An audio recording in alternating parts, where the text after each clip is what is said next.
आज शव्वालेर द्वितीय जुमा। शव्वाल, जिलक़द, जिलहज এই 3 মাসকে হজের মাস বলা হয়। হজ শরীয়তের মূল ভিত সমূহের মধ্যে থেকে অন্যতম একটি, যা একজন মুমিনের উপরে সামর্থ্যবান হওয়ার শর্তে ফরজ। হজের মাস শাওয়াল, জিলকদ, জিলহজ। জিলহজের প্রথম 10 দিন। সাধারণত এর ভিতরে হজের মৌলিক দিনগুলো তো মূলত 4-5 দিন। 8 তারিখ থেকে নিয়ে 12 তারিখ পর্যন্ত মৌলিক বিধানগুলো পালন করা লাগে। বাকি শাওয়াল, জিলকদ, জিলহজ অতিরিক্ত আরও 2টা মাস কেন রাখা হয়েছে? হজের প্রস্তুতির জন্য। যারা এবছর হজ করার নিয়ত করছে, সাধারণত তাদের প্রস্তুতি শুরু হয়ে গেছে। আল্লাহ তাআলা এই হজের মাসের দিকে ইশারা করে বলতেছেন, আল হজ্জু আশহুরুম মা'লুমাত। হজের নির্ধারিত কিছু মাস রয়েছে। ফামান ফারাদা ফীহিন্নাল হজ্জা, যারা এই মাসে হজের ইচ্ছা করবে তাদের বিধান হলো ফালা রাফাসা ওয়ালা ফুসুকা ওয়ালা জিদালা ফিল হজ। হজের ভিতরে তাদের থেকে যেন কোনো অশ্লীল কথাবার্তা, কোনো পাপ কর্ম, সাথে সাথে ঝগড়াঝাঁটি, এগুলো যেন তাদের থেকে না হয়।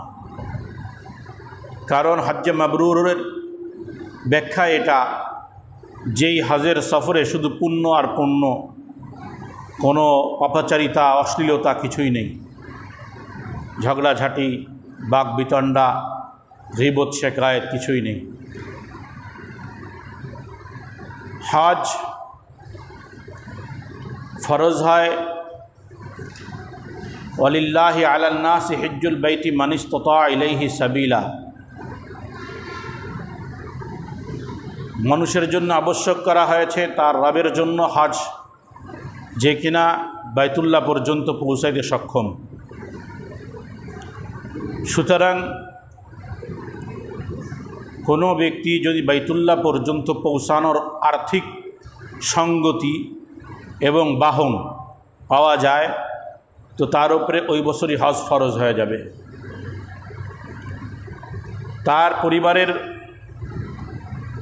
প্রয়োজনীয় অর্থ আসার পরে অতিরিক্ত অর্থ,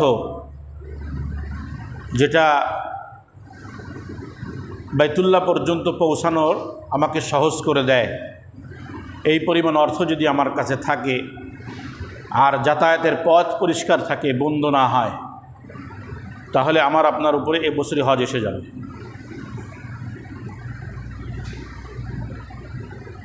বাইতুল্লাহ আদম আলাইহিসসালাতু ওয়াসসালামের জামানা থেকে বাইতুল্লাহর জিয়ারত চলতেছে, তাওয়াফ চলতেছে। বাকি হজের মৌলিক পটভূমিটা মূলত তৈরি হয়েছিল ইব্রাহিম আলাইহিসসালাতু ওয়াসসালামের জামানায়। ইব্রাহিম আলাইহিসসালাতু ওয়াসসালাম যখন বাইতুল্লাহ তৈরি করলেন, পুনর্নির্মাণ করলেন, তখন আল্লাহর পক্ষ থেকে ঘোষণা আসলো যে তুমি মানুষের মাঝে ঘোষণা করে দাও হজের ঘোষণা। ওয়াআযযিন ফিন নাস বিল হজ্জি আতুকা রিজালান ওয়া আলা কুল্লি যামিরি ইয়াতিনা মিন কুল্লি ফাজ্জিন আমিক। বাইতুল্লাহ নির্মাণ হয়ে গেছে, ওয়াআযযিন ফিন নাস, মানুষের মধ্যে ঘোষণা দিয়ে দাও, বিল হজ্জি, হজের। এই হজের পটভূমি তৈরি হইল। ইব্রাহিম আলাইহিসসালাতু ওয়াসসালামের থেকে ঘোষণা এসে গেল। ইব্রাহিম আলাইহিসসালাতু ওয়াসসালাম বলেন, ইয়া আল্লাহ, ঘোষণা তো দিব, এই বিরান অঞ্চলে কে শুনবে? তো আল্লাহ তাআলা বললেন, ঘোষণা দেওয়ার দায়িত্ব তোমার আর পৌঁছানোর দায়িত্ব আমার। ইব্রাহিম আলাইহিস সালাম এক বর্ণনা মতে জাবালে আবু কুবাইস পাহাড়, আর এক বর্ণনায় পাওয়া যায় মাকাম ইব্রাহিমে দাঁড়িয়ে ঘোষণা দিলেন যে হে মানবকুল, আল্লাহ তার ঘর নির্মাণ করেছে, তোমাদেরকে আল্লাহর পক্ষ থেকে আদেশ, তোমরা এখন এই বাইতুল্লাহর হজ করো। তাফসীর ইবনে কাসিরে এই আয়াতের ব্যাখ্যায় ওয়াদ্দিন ফিন নাস বিল হজ্জি, এই আয়াতের তাফসীরে অধীনে ইবনে কাসিরে বলা হয় ইব্রাহিম আলাইহিসসালামের এই ঘোষণা আল্লাহ তাআলা পুরা পৃথিবীব্যাপী ওই সময় পুরা আলমে পুরা প্রত্যেকটা মাখলুকের কানে পৌঁছায় দিছেন। এমনকি আলমে আরওয়াহে যে রূহগুলো কিয়ামত পর্যন্ত আসার অপেক্ষায় আছে তাদের কানেও পৌঁছায় দিছেন। ওই পৌঁছানোর পরে, আওয়াজ তাদের কাছে পৌঁছানোর পরে ওই সময় যারা লাব্বাইক বলছে, আল্লাহ তাআলা তাদেরকে বাইতুল্লাহ পর্যন্ত যাওয়ার সামর্থ্য দিয়ে দিবেন। এখন জানি না বলছি কি না, আল্লাহ তাআলা আমাদের কবুল করুক। ওই যে ইব্রাহিম আলাইহিসসালাম যে ডাক দিলেন, আর আমরা যখন হজে যাই দেখবেন হজে হাজি সাহেবরা তালবিয়া পড়ে, উপস্থিতির জানান দেয়, লব্বাইক আল্লাহুম্মা লব্বাইক, লব্বাইক লা শারীকা লাক লব্বাইক, বলে না, তালবিয়া পড়ে না, ইন্নাল হামদা ওয়ান নি'মাতা লাকা ওয়াল মুলক লা শারীকা লাক। এই যে লব্বাইক, উপস্থিত, আমি আসি, এসে গেছি, মাওলা তুমি ডাকছো, ওই যে ইব্রাহিমের জবান দিয়ে যে তুমি ডাকছিলা, আমি এসে গেছি। তো এই জন্য এই তালবিয়ার মূল উদ্দেশ্য এটাই যে আল্লাহ তাআলা ডাকছিলেন, ওই ডাকের উপস্থিতি হাজিরা নিয়ে আমি উপস্থিত হয়ে গেছি, যে আমি আজকে এসে গেছি। এখন হজ যখন আমার উপরে ফরজ হয়ে যাবে, ওইটা ছাড়ার আর কোনো সুযোগ নেই, এবং ওটা জীবনে মাত্র একবারই ফরজ হয়। যাকাত সম্পদ থাকলে 1 বছর পূর্ণ হলে প্রত্যেক বছরই কি দিতে হয়? যাকাত দিতে হয়। কিন্তু হজ যতই সম্পদ থাকুক না কেন, একবার যখন কেউ হজ করে ফেলবে, অসচ্ছল ব্যক্তি কিন্তু কোনো না কোনোভাবে বাইতুল্লাহ পর্যন্ত পৌঁছায় গেছে হজের সময়, তো তার হজ ফরজ হয়ে গেছে, সে হজ আদায় করে ফেলবে।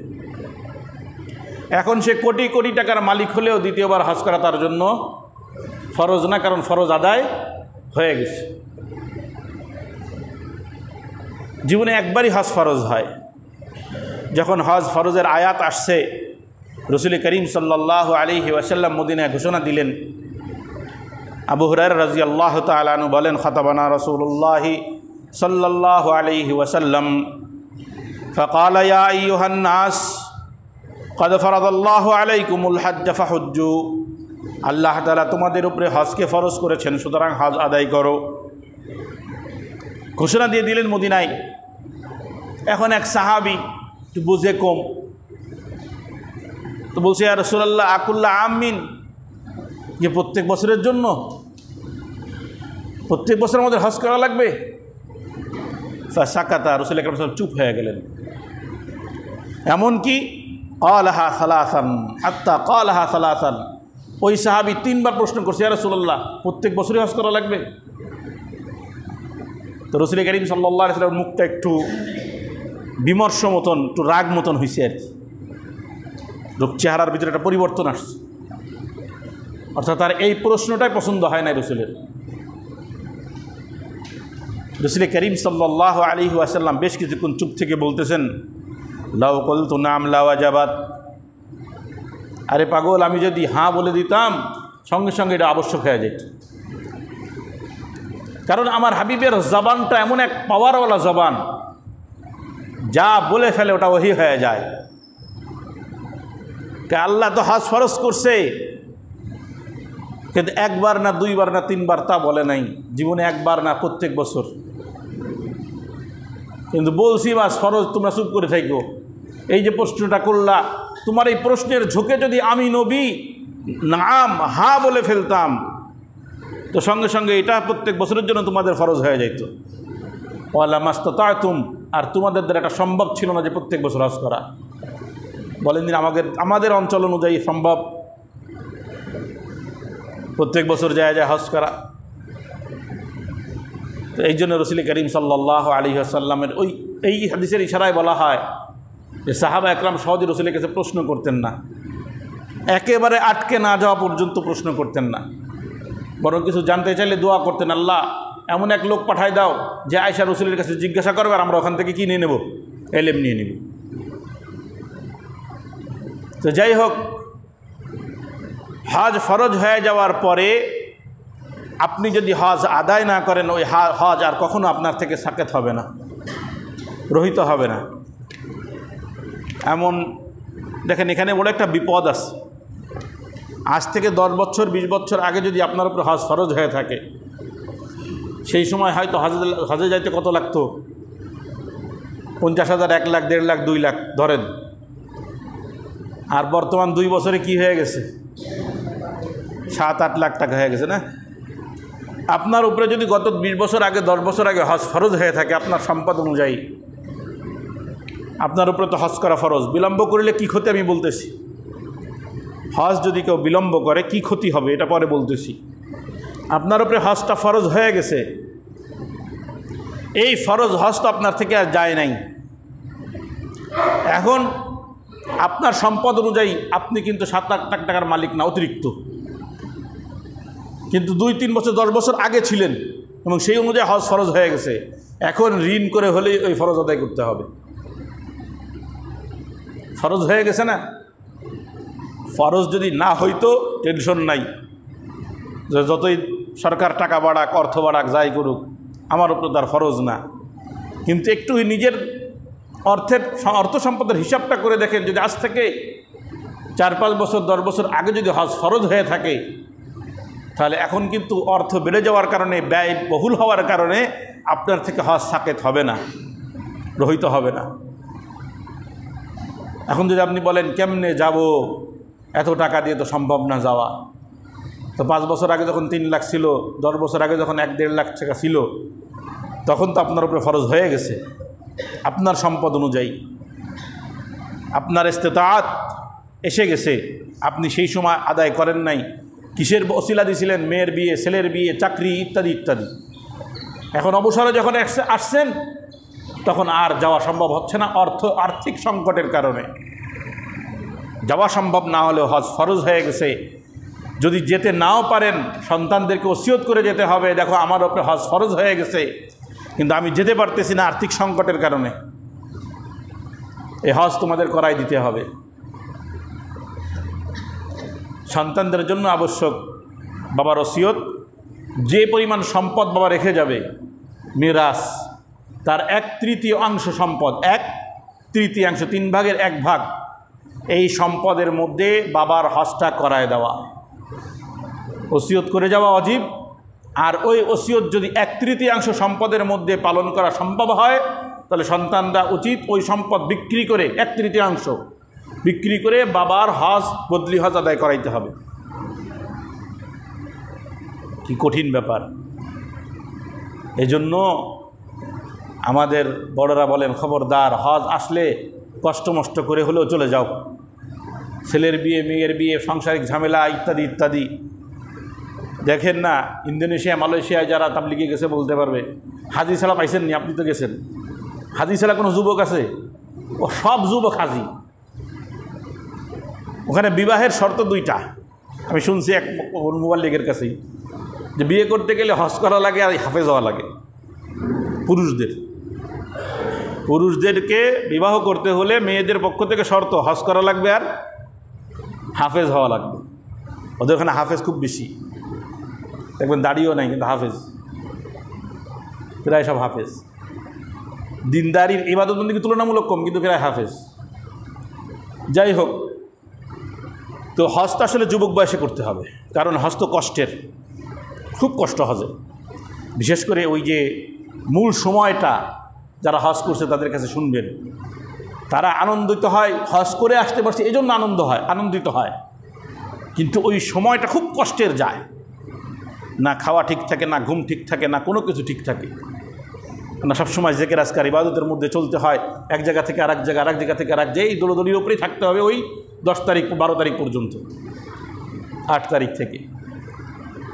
তো যার কারণে অনেকেই বলে অবসরে যায় ইত্যাদি ইত্যাদি, এরপরে জামুনে, এরপরে যায় তো যায়, কিন্তু আরেকজনের উপরে বোঝা হয়ে যায়। যখন কেউ যায় তখন হুইল চেয়ার নিয়ে যেতে হয়, আরও কত কষ্ট করতে হয়। অনেকে ইবাদত ঠিক মতন আদায় করতে পারে না, অনেক বিধান পালনও করতে পারে না। এই জন্য যৌবন বয়সে শক্তি থাকা অবস্থায় অর্থ আসলেই হজটা আদায় করে ফেলা। অনেকে নিয়ত করে, যেটা আমার সামনে এই বছর পড়ছে, আমি একজনকে বলতেছি হজের সময় আপনার তো হজ করা দরকার, হজের মতন সামর্থ্য তো আপনার আছে। হ্যাঁ, আমি তোমাদের চাচিদেরকে একসাথে নিয়ে যাব বলে দেরি করতেছি। চাচির উপরে হজ ফরজ ছিল না, যদি যার সম্পদ থাকে সেটা আলাদা বিষয়, কিন্তু তিনি পুরা ফ্যামিলি নিয়ে হজে যাবেন বিধায় অপেক্ষা করতেছেন, অথচ তার হজ হয়তো আরও আগে ফরজ হয়ে গেছে। এই রমজানে কোনো এক আর্থিক জাকাতের হিসাব করতে যায় আমার কাছে যখন হিসাব দিচ্ছে জাকাতের, তখন আমি বললাম যে চাচা আপনার তো হজ এসে গেছে। তখন হুজুরদের কাছে টাকা পয়সার হিসাব দিলে বড় বিপদ হয়, জাকাত আসে নইলে হজ আসে। এই জন্য হুজুরদের কাছে সহজে কেউ হিসাব দেয় না, হুজুর ওই যা আছে হয়েছে আর কি, কিছু নিয়ে যান। তো যাই হোক, আমি বললাম আপনার হজ এসে গেছে, জাকাত তো আসতেছেই, হজও এসে গেছে, আপনি দ্রুত হজ করবেন। কারণ অতিরিক্ত জমি যদি থাকে, খেয়াল করবেন, প্রয়োজনের অতিরিক্ত জমি, জাকাত কিন্তু স্থাবর সম্পত্তির উপরে আসে না, কিন্তু হজ স্থাবর সম্পত্তির উপরেও আসে। আপনার প্রয়োজনীয় বাড়ি ঘর জমি জমা থাকার পরে অতিরিক্ত যে জমিটা আছে, এই জমি যদি ওই হজে যাওয়ার খরচ পূর্ণ করে দেয়, তাহলে ওই জমি বিক্রি করে হজে যেতে হবে। আরে সম্পদ বিক্রি করে কি করে যায়? তো ঠিক আছে, ঋণ করেন, ঋণ করে যান, আস্তে আস্তে শোধ করবেন। ফরজ যখন হয়ে গেছে, কারণ আপনি একটা স্থাবর সম্পত্তি বিক্রি করতে চাচ্ছেন না, তো একটা স্থাবর সম্পত্তির উপরে বিল্ডিং করতে হলে আপনি অনেক সময় ঋণ করে কী করেন, বাড়ি করেন না, 4-5 তলা বাড়ি করে, ওখান থেকে যখন ভাড়া আসবে তখন শোধ করবে, আসে না, এরকম করে না? তো ঠিক আছে, তো আপনি হজ করে ফেলেন, আপনার হজের একটা ফরজ বিধান, এরপরে আস্তে আস্তে শোধ করেন। কত গুরুত্বপূর্ণ একটা বিষয়, আমরা অনেকে জানিও না। আপনি নিজের সম্পদের একটু হিসাব করেন, স্থাবর এবং অস্থাবর সম্পত্তির হিসাব করেন, ব্যাংক ব্যালেন্স সব কিছু হিসাব করেন, দেখেন আপনার উপর হজ এসে গেছে। বর্তমান যে 7.5 লাখ টাকা লাগতেছে, এতেই আপনার উপর হজ এসে গেছে। অনেক ফ্যামিলি যার নগদ অর্থ নাই, খেয়াল করবেন, নগদ অর্থ নাই, কিন্তু এই পরিমাণ জমি জমা স্থাবর সম্পত্তি আছে যে সেই স্থাবর সম্পত্তি তার প্রয়োজন অতিরিক্ত হওয়ার কারণে তার উপর হজ এসে গেছে। অথচ আমি চাষি মানুষ, আমার কিছু জমি জমা আছে, আমার তো হজ আসবে কী করে? অথচ হজ এসে গেছে। জীবনে তো একবার আল্লাহর সামনে তো দাঁড়াইতে হবে। হজ যে করবেন না, ওই যে সূরা মুনাফিকুনের একটা আয়াত বারবার আমি পড়ে শোনাই সদকার ক্ষেত্রে, ওয়ানফিকু মিম্মা রাযাকনাকুম মিন ক্বাবলি আন ইয়াতিয়া আহাদাকুমুল মাউতু ফায়াকুল রাব্বি লাউলা আখারতানি ইলা আজালিন করিব ফাআসাদদাকা ওয়া আকুম মিনাস সালিহিন। আল্লাহ বলতেছেন, আমার দেওয়া রিজিক এর থেকে খরচ করো। হজ এমন একটা ইবাদত যেটা দৈহিক এবং আর্থিক দুটো ইবাদতের মধ্যে আছে। যাকাত শুধু আর্থিক ইবাদত, সিয়াম শুধু শারীরিক ইবাদত, সালাত শুধু শারীরিক ইবাদত, আর হজ এটা শারীরিক এবং আর্থিক উভয় ইবাদত। তো আল্লাহ বলতেছেন, আমার দেওয়া সম্পদ তুমি আমার রাস্তায় খরচ করো, এমন না হয় মৃত্যু এসে যাবে আর তুমি মৃত্যুর আগে আফসোস করে বলবা আল্লাহ একটু সময় দেন, ফাআসাদদাকা, আমি একটু সদকা করে আসি, ওয়া আকুম মিনাস সালিহিন, এবং আমি নেককারদের অন্তর্ভুক্ত হয়ে আসি। ইবনে আব্বাস রাদিয়াল্লাহু তাআলা আনহু এই অংশের ব্যাখ্যা করতেছেন, ওয়া আকুম মিনাস সালিহিন অর্থ কি? আকুম মিনাল হাজিন, আমি যেন হাজিদের অন্তর্ভুক্ত হইতে পারি। মানে দুটার ক্ষেত্রে অর্থের প্রয়োজন। আল্লাহ তাআলা রিজিক দিছে, সম্পদ দিছে, হজ ফরজ হয়ে গেছে, যাকাত ফরজ হয়ে গেছে, কিন্তু বান্দা আদায় করে না। মৃত্যুর সময় সারা দুনিয়ার আফসোস তার সামনে উপস্থিত হওয়ার পরেও সে এই দুইটা বিষয়ের জন্য আল্লাহর কাছে সুযোগ চাবে যে আল্লাহ যখন সাকারাত এসে যাবে, আজরাইল সামনে, তখন আফসোস করে বলবে আল্লাহ আর একটু সময় দেন, আমি একটু হজটা শেষ করে আসি, আমার হজ রয়ে গেছে। এজন্য হজ ফরজ হওয়ার সাথে সাথেই যদি করতে না পারি, যা এই বছর আমি দেখতেছি আমার যে সম্পদ হজ আমার ফরজ হয়ে গেছে, কিন্তু এখন রেজিস্ট্রেশন করে যাওয়া সম্ভব না, হজ ফরজ হয়ে গেছে, সঙ্গে সঙ্গে ছেলেদেরকে বাচ্চাদেরকে ওসিয়ত করে দেওয়া যে আমার উপর হজ ফরজ হয়ে গেছে, আমি আগামী বছরের প্রস্তুতি নিচ্ছি, আল্লাহ না করুক যদি আমি এই অবস্থায় বিদায় নিয়ে যাই তা আমার পক্ষ থেকে হজ বদলি আদায় করতে হবে। আর বললাম কিভাবে হজ আদায় করতে হবে, বদলি হজ। বাপ মারা যাওয়ার পরে মিরাজ থেকে 1/3 সম্পদ বিক্রি করে হলেও বদলি হজ আদায় করাইতে হবে, এটা বাবার ঋণের অংশ। মুহতারাম, হজ ফরজ হয়ে যাওয়ার পরে যথাসম্ভব বিলম্ব না করা। বিলম্ব এটা অনেক বড় খতরনাক একটা বিষয়।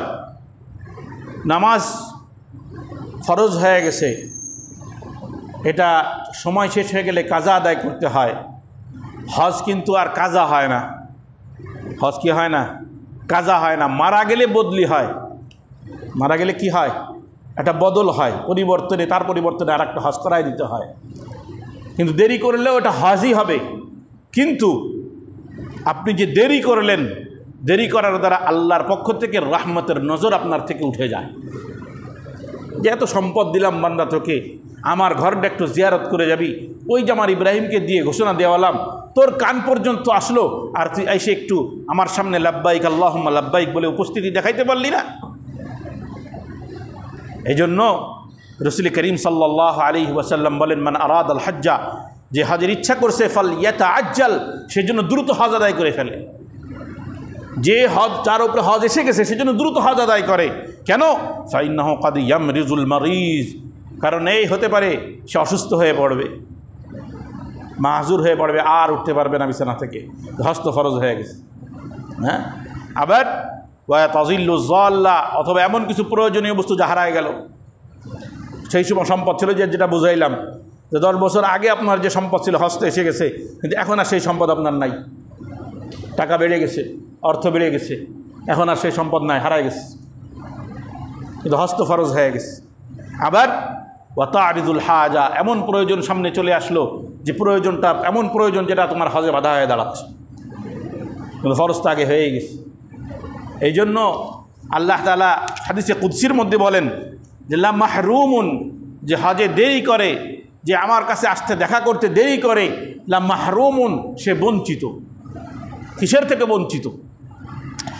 قال الله تعالى إن عبدا صححت له جسمه, আল্লাহ তাআলা হাদিসে কুদসির মধ্যে বলেন যে আমি আমার বান্দার দেহকে সুস্থ করে রেখেছি, তাকে সুস্থতা দান করেছি। ওয়াসাতু আলাইহি ফিল মাঈশা, তার জীবন উপকরণে সচ্ছলতা দান করেছি। ইয়ামজি আলাইহি খামসাতু আওয়ামিন, আর এই অবস্থায় 5 বছর অতিবাহিত হয়ে গেল। কয় বছর? 5 বছর সুস্থ, আবার অর্থ সম্পদ সম্পূর্ণরূপে আছে, মানে হজ করার মতন অবস্থা তার তৈরি হয়ে গেছে। এই অবস্থায় 5 বছর তার উপরে অতিক্রম হয়ে গেল। লা ইয়াফিদু ইলাইয়া, আমার সাথে সাক্ষাৎ করলো না, আমার দিকে আসলো না। লা মাহরুমুন, সে বঞ্চিত, আল্লাহর পক্ষ থেকে সে বঞ্চিত। কিসের থেকে বঞ্চিত? আল্লাহর রহমত থেকে বঞ্চিত। আল্লাহ তাআলার রহমত এত ব্যাপক যে আল্লাহ মুমিন, কাফের, মুমিন, গায়রে মুমিন সকলের জন্য এই রহমত বরাদ্দ রাখছে, সবার জন্য রহমত বরাদ্দ। নাহলে তারা খাইতে পারতো নি, বুঝলেন নাই? তারা কে দুনিয়া খাইতে পারতো আল্লাহর রহমত যদি না থাকতো?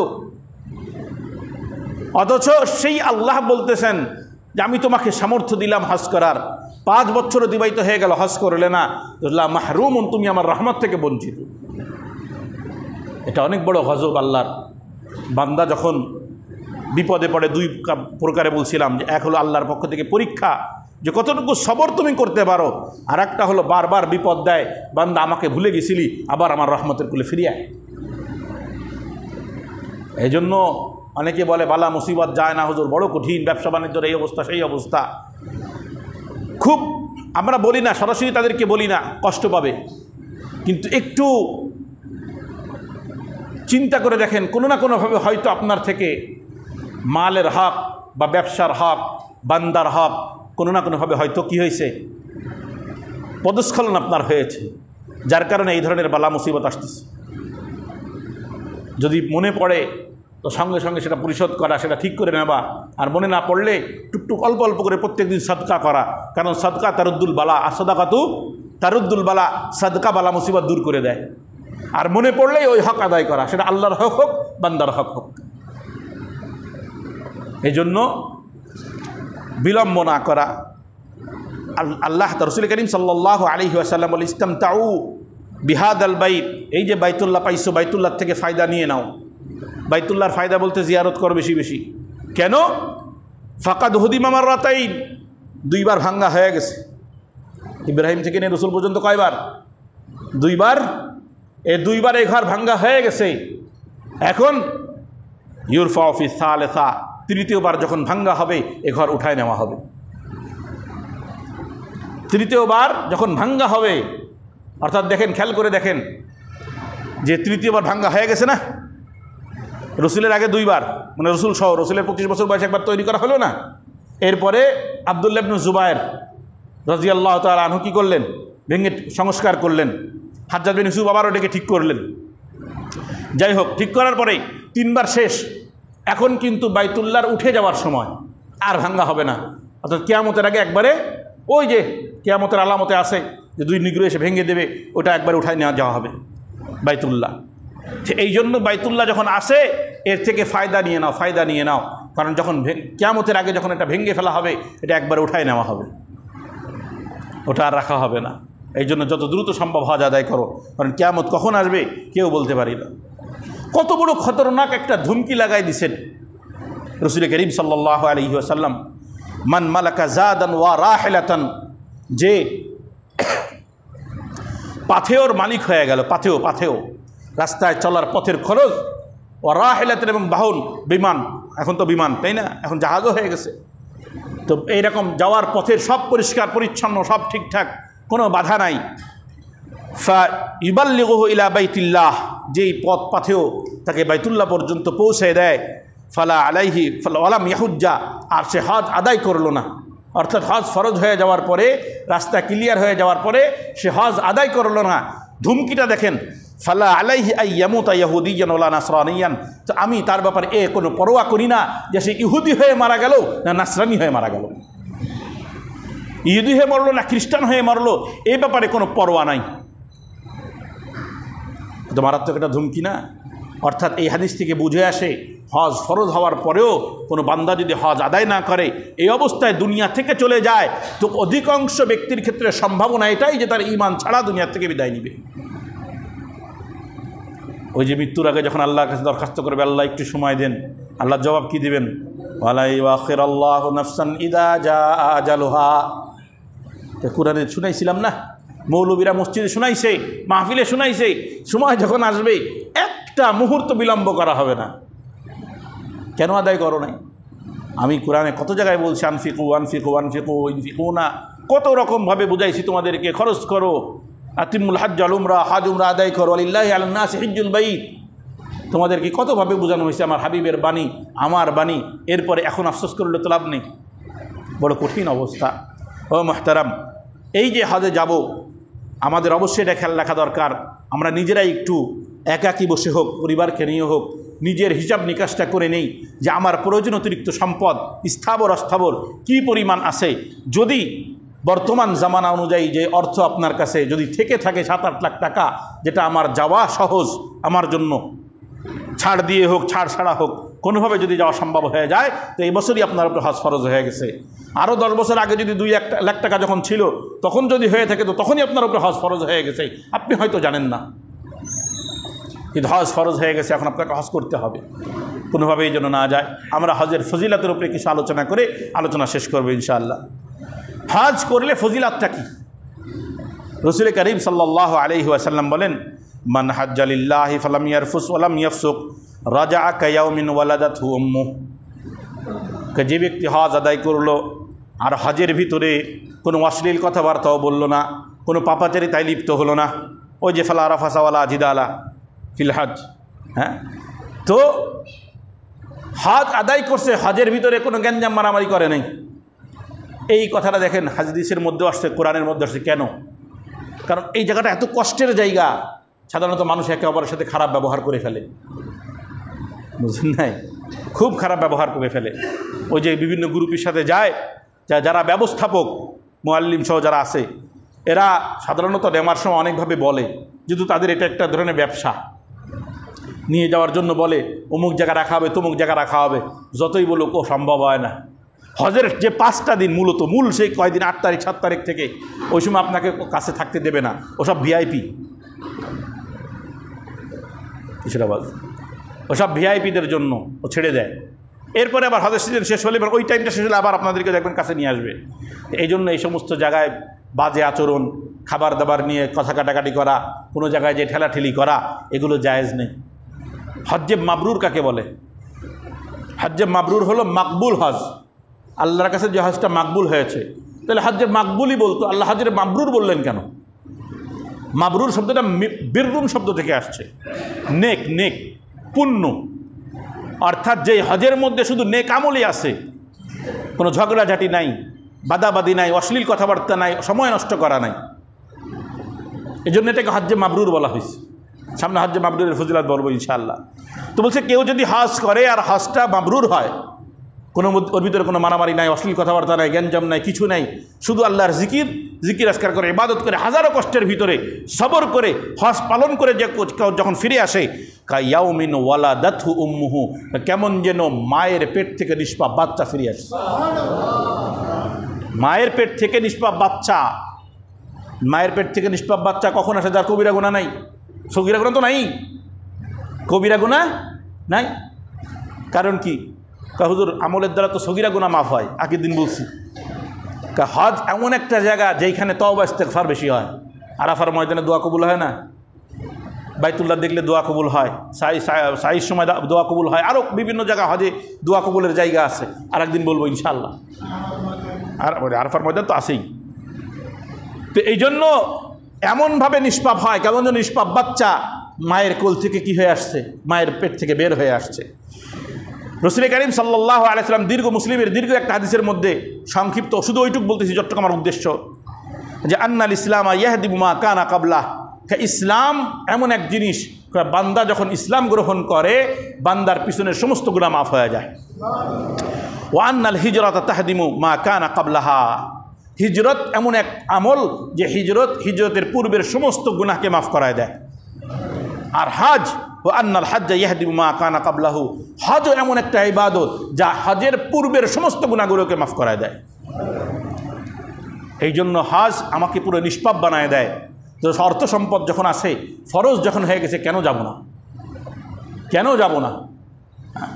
আল্লাহ তাআলা আমাদেরকে কবুল করুক। আবু হুরায়রা রাদিয়াল্লাহু তাআলার একটা বর্ণনা, রাসূল করিম সাল্লাল্লাহু আলাইহি ওয়াসাল্লামকে একজন প্রশ্ন করছে যে আইয়ুল আমালি আফজাল, কোন আমলটা আল্লাহর কাছে সবথেকে বেশি প্রিয়, শ্রেষ্ঠ? তো বলছেন ঈমানু বিল্লাহি ওয়া রাসূলিহি, আল্লাহ রাসূলের প্রতি কি রাখা? ঈমান রাখা। কিলা সুম্মা মাযা, আবার প্রশ্ন করছে এরপরে কোন আমল? তো রাসূল করিম সাল্লাল্লাহু আলাইহি ওয়াসাল্লাম জবাব দিয়েছেন আল জিহাদু ফি সাবিলিল্লাহ, আল্লাহর রাস্তায় জিহাদ করা। আবার প্রশ্ন করছেন এরপরেও কি কোনো আমল আছে যেটা আল্লাহর কাছে প্রিয়? রাসূল করিম সাল্লাল্লাহু আলাইহি ওয়াসাল্লাম জবাব দিলেন হাজ্জুন মাবরুর, মকবুল হজ, যে হজের ভিতরে কি ওয়ালা রাফাসা ওয়ালা ফুসুকা ওয়ালা জিদালা, কোনো পাপাচারিতাও নাই, অশ্লীলতাও নাই, ঝগড়াঝাটিও নাই। এটা হলো হজ। যাওয়ার পরে কি পরিমাণ যারা গেছে তাদেরকে শুনবেন যে তফ করে এসে দেখে খানা নাই, অথবা খানা আছে তো কেমন এলায় গেছে, অথবা সময় মতন এসে উপস্থিত হতে পারে নাই, অন্যরা রাগারে তুমি আসো না, ঠিক মতো নেই, করো না, সেই করো না। সবর, আমি হজ করতে আসছি। এরপরে দেখবেন হাঁটতে হাঁটতে কোথার থেকে কোথায় নিয়ে যায়, আর গালাগালি দিতে থাকে, মুআল্লিম কি শুরু করছে, কোথার থেকে কোথায় নিয়ে আইছে, কি বলে নিয়ে আইছিল, আর কি করে নিয়ে আইছে, দরকার নাই। হজ তো কষ্টেরই জিনিস, হজ তো কষ্টেরই জিনিস, কষ্ট হবে। তো এই জন্য কষ্ট সহ্য করতে হবে, সবর করতে হবে। ফুসুকাওয়ালা জিদালা, ফুসুকাওয়ালা জিদালা, পাপাচারি কথা, গালবন্ধ হবে না, আবার ঝগড়াঝাটি হবে না। যাই হোক, একবার কার কাছে গল্প শুনতেছিলাম যে রান্নাবান্নার সময় কে যেন কি যে বলছে, তো রান্নার যে কি বড় খুন্তি বাড়ি মেরে দিয়েছে, সুবহানাল্লাহ, সব হজে গেছে। আল্লাহ মাফ। অনেক আগে আগে নিজেরা রান্না করতো না, আগে এক সময়, এখন তো সব হোটেল সিস্টেম হয়ে গেছে মনে হয় এগুলো। এক সময় তো সব জায়গায় নিজেরা রান্না বান্না করতো, কী কী সিস্টেম ছিল, তাবলিগের মতো অনেকটা। তো হজ্জে মাবরুর যদি আদায় করতে হয়, মাকবুল হজ যদি আদায় করতে হয়, তাহলে হজ্জে মাবরুরের ব্যাখ্যা এটাই যে ওয়ালা ফামান ফারাদা ফীহিন্নাল হজ্জ ফালা রাফাসা ওয়ালা ফুসুকা ওয়ালা জিদালা ফিল হজ। হজের মধ্যে যেন কোনো গ্যাঞ্জাম মারামারি ঝগড়াঝাটি না থাকে। ও মুহতারাম, যে হজ করতে যায়, উমরা করতে যায়, তাদের ব্যাপারে হাদিসের মধ্যে আসছে তারা হলো আল্লাহর বাহিনী, আল্লাহর মেহমান। তারা কি? আল্লাহর মেহমান। রাসূল করিম সাল্লাল্লাহু আলাইহি ওয়াসাল্লাম বলেন, আল গাজি ফি সাবিলিল্লাহি ওয়াল হাজ ওয়াল মু'তামিরু ওয়াফদুল্লাহ। এই শুনে রাখো যে আল্লাহর রাস্তায় জিহাদকারী গাজী, এই যে হাজি, আর এই যে মু'তামির উমরা পালনকারী, যারা উমরা করতে যায়, এই যে উমরা পালনকারী, এরা সব আফদুল্লাহ, আল্লাহর মেহমান। কেমন মেহমান? দাআহুম ফাআজাবুহু, যখনই তারা আল্লাহর কাছে দোয়া করে আল্লাহ দোয়া সাড়া দেয়। ওয়াসআলুহু ফাআতাহুম, যখনই তারা চায় আল্লাহ সঙ্গে সঙ্গে দিয়ে দেয়। এই জন্য যারা হজের থেকে ফিরে আসে, খুব খেয়াল করবেন, যারা হাজি হয়ে আসে, দুশ্মন, বন্ধু, প্রতিবেশী কে তা দেখা যাবে না। অমুকের সাথে আমার কথা বন্ধ, অমুকরে আমার পছন্দ হয় না, না, হজ করে আসছে, সঙ্গে সঙ্গে তার কাছে যান এবং তাকে বলবেন শুধু দোয়া না, বরং আমার জন্য ইস্তেগফার করেন। দোয়ার সাথে সাথে কি বলতে হবে? আমার জন্য ইস্তেগফার করেন। কারণ হাজি হজ থেকে ফিরে আসার সাথে সাথেই হাদিসের ভিতরে আসছে ইয়াগফিরুল্লাহু লিল হাজ্জি, আল্লাহ তাআলা হাজিকেও ক্ষমা করেন, ওয়া লিমান ইস্তাগফার লাহুল হাজ্জু, আর হাজি যার জন্য ইস্তেগফার করে তাকেও আল্লাহ মাফ করে দেন। অর্থাৎ হাজি নিজেও ক্ষমাপ্রাপ্ত হয়ে যায়, আর সে যার জন্য ক্ষমা চায় আল্লাহর কাছে, আল্লাহ তাকেও ক্ষমা করে দেয়। এই জন্য বন্ধু হোক শত্রু হোক, চলে যান দৌড়ায়া হাজি আসলে। আমি যখনই শুনি, আমি আমলে চেষ্টা করি, যত সম্ভব আমার সামর্থ্যের মধ্যে থাকলেই, যে অমুকে হজ করছে, তো চেষ্টা করি ফোন দিয়ে হলেও তার কাছে দোয়া চাওয়ার, যে আমার জন্য দোয়া করেন। আর আরেকটা দোয়া করেন, ওই যে তার দোয়া তো কবুল হয়, আরেকটা দোয়া চাবেন। কি দোয়া বলেন তো? আল্লাহ যেন আমাকেও জিয়ারতের জন্য কবুল করে নেয় ইনশাআল্লাহ। সবাই এই দোয়া চাবেন। কেন? কারণ এ মোহতারাম ভাইও, ওই যে আমার মাওলা ডাকছেন, ওই কালো ঘরটা দেখার যে কি প্রশান্তি, এই দেশে বুঝবেন না, এই দেশে বুঝবেন না। ওই গুনার মধ্যে, কলবের মধ্যে গুনাহের কালো কালিমা নিয়ে ওটা বোঝা যায় না। ওই ঘর পর্যন্ত পৌঁছাইলে, আমার মনে হয় ওই ঘর পর্যন্ত পৌঁছাইলে দিল থেকে কালো ময়লাগুলো দূর হয়ে যায়। তখন চোখের ভিতরে দেখা যায় কেমন যেন মাওলাকে দেখতেছি। এ খুব আলাদা একটা স্বাদ, আলাদা একটা মজা ওই কালো ঘরে। কি আছে ওর একটা পাওয়ার আছে আলাদা ওই ঘরের। আল্লাহ তাআলা আরে গেছে কাঁদতেছে, আরে কান্দার কি আছে? কালো ঘর দেখতেছো, দেখো, সালাম দাও, মুসাফা করছো, ওই চুমা খাও, চলে আসো। কান্দে কেন? বান্দা আসতে চায় না কেন? কি আছে ওর ভিতরে? কি আছে? কি মজা? ওখানে গেলেই দিলটা পরিষ্কার হয়ে যায়। এই জন্য যার সামর্থ্য আছে বিলম্ব না করা, চলে যাওয়া। আল্লাহ তাআলা আমাদেরকে তৌফিক দান করুক। ও মুহতারাম ভাইও, এই যে হজে যাওয়ার পরে, হজের পরে আমরা মদিনায় যাই, কেন যাব মদিনায়? আয় হায় হায় হায়, রসুলের শাফাআত ছাড়া মুমিন কি জান্নাতে যেতে পারবে? রসুলের নেক নজর ছাড়া কিয়ামতের ময়দানে অসম্ভব। কারণ ওই যে হাউজে কাউসারের সামনে তো দাঁড়াইতে হবে, ওখানে তো আমার হাবিবের কাছ থেকে শরবত নিয়ে তারপরে যাওয়া লাগবে। তো রসুলের নেক নজর তো শাফাআত তো আমাদের লাগবেই। আমার হাবিব বলেন, মান যারা কবরি ওয়াজাবাত লাহু শাফাআতি, যে আমার কবর জিয়ারত করে আমার শাফাআত তার জন্য আবশ্যক হয়ে যায়। এই জন্য মদিনায় দৌড়ায় যায় কেন? হজের কোনো বিধান কিন্তু মদিনায় নাই, হজের কোনো বিধান মদিনায় নাই। সব ফরজ ওয়াজিব সব কোথায়? সব মক্কায়। তারপরেও হাজী সাহেবরা এত অর্থ খরচ করে, বিশাল অর্থ না, অনেক দূর যাইতে হয়, বিশাল একটা খরচ। কেন যায়? ওই সামান্য, ওই যে আমার হাবিব বলছিল আমার কবর জিয়ারত করবে, তার জন্য আমার শাফাআত আবশ্যক হবে। শুধু তাই নয়, আয় হায়, আরও কত বড় ফজিলত।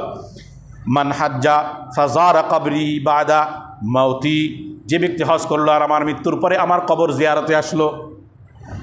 হাজি হজ করার জন্য হজ আসলো তো মক্কায়, তারপরে বলছে এরপরে আমার কবর জিয়ারত করার জন্য আসলো। কানা কামান জারানি ফি হায়াতি, কেমন যেন আমার জীবদ্দশায় সে আমার সাথে সাক্ষাৎ করলো। কত বড় একটা ফজিলত না? রসুলকে তো দেখি নাই, তো ওখানে যায় আসসালামু আলাইকুম ইয়া রাসূলুল্লাহ সালাম দিব, আর আমি শুনি আর না শুনি আমার হাবিবের পক্ষ থেকে তো জবাব আসবে। কেমন যেন জীবদ্দশায় রসুলের সাথে সাক্ষাৎ হইতেছে। এর থেকে বড় ফজিলত আর কী হইতে পারে? ও মুহতারাম, হজের বিধান যারা হজে যাবেন তারা অবশ্যই শিখে যাবেন কোনটা ফরজ কোনটা ওয়াজিব। আল্লাহ শুধু এতটুকু দরখাস্ত থাকবে, হজের মাস এখনই নিয়ত করে ফেলি, এবছর জাতি পারি আর না পারি, আমার যদি অর্থ এসে যায়, আমার যদি সম্পদ এসে যায়, তো অবশ্যই আমি যেন কী করে ফেলি, হজের প্রস্তুতি নিয়ে ফেলি, যে আগামী বছর যেন আমার হজ না ছোটে। আল্লাহ তাআলা আমাদেরকে তৌফিক দান করুক। আখিরু দাওয়ানা আলহামদুলিল্লাহি রাব্বিল আলামিন।